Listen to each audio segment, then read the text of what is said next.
आणि चंद्रपूर महापालिकेतील काँग्रेसनं महापौर, उपमहापौर आणि गटनेता निवडीवरती तोडगा काढलाय।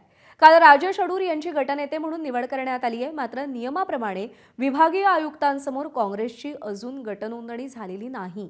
त्यामुळे काँग्रेसचे 27 नगरसेवक एकत्र गटनोंदणी करणार का याकडे राजकीय वर्तुळाचं लक्ष लागलंय। याआधी 23 जानेवारी रोजी धानोरकर गटानं 13 नगरसेवकांसह गटनोंदणीचा अर्ज दिला होता, त्यावर वडेट्टीवार गटानं आक्षेप नोंदवला होता। तर 2 फेब्रुवारी रोजी काँग्रेसच्या 17 नगरसेवकांसह बहुजन समाज पक्षाचा 1 नगरसेवक सोबत ठेवून वडेट्टीवार गटानं गटनोंदणीसाठी अर्ज विभागीय आयुक्तांसमोर केला। त्याला धानोरकर गटानं लेखी आक्षेप नोंदवला होता।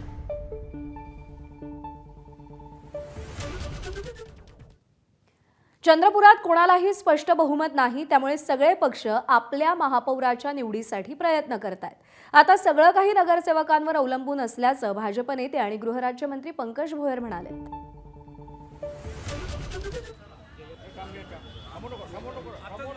नाही, चंद्रपूर महानगरपालिकेच्या निवडणुकीत त्या ठिकाणी पार पडल्या। विविध पक्षांचे नगरसेवक त्या ठिकाणी निवडून आलेले आहे, परंतु कुठलाही असा क्लिअर मॅन्डेट कुठल्याही पक्षाला त्या ठिकाणी प्राप्त झाला नाही। त्याच्यामुळे सर्व पक्ष हे आपला महापौर त्या ठिकाणी बसावा याच्याकरिता प्रयत्नशील आहेत आणि सर्वस्वी हे त्या ठिकाणच्या नगरसेवकांवर अवलंबून आहे। सर्व नगरसेवक एकत्र बसून कोणाला महापौर करायचा किंवा कुठल्या पक्षाचा महापौर बसवायचा हे ठरवतील। भाजप ही प्रयत्न करणार निश्चितपणे ज्या पद्धतीनं विरोधक प्रयत्न करत असतात त्या पद्धतीनं भाजपच्या पदाधिकाऱ्यांना देखील वाटतं की आपला महापौर त्या ठिकाणी बसला पाहिजे। एबीपी माझा, उघडा डोळे बघा नीट।